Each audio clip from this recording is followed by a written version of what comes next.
Dobar dan i dobrodošli u Dinamički Facebook marketing. Ja sam Ivica Penić, a u ovoj video seriji govorimo o 6 ključnih stvari koje morate znati ili imati ako planirate efikasnu promociju na Facebooku.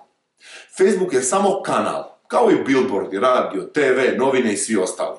I najvažniji faktor za uspješnu Facebook promociju je svakako faktor broj 6, ili vaša prodajna poruka. Nismo svi isti, ali svi volimo biti jedinstveni. I zato se baš tako moramo obratiti svakom segmentu na tržištu posebno. I sa svakom posebnom porukom. Muškarci i žene od 16 do 50 godina potpuno različito razmišljaju i potpuno različite prioritete imaju.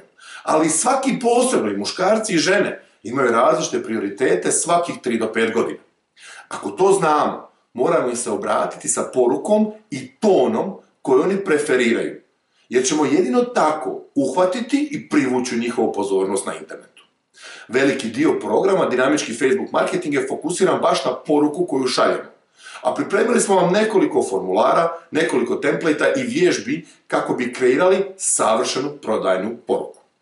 Želim iskoristiti ovu priliku i zahvaliti se na interesu za Dinamički Facebook marketing i pozvati vas da ga preuzmete u predprodaji sa 60% popusta i platite samo 27 umjesto 69 eura.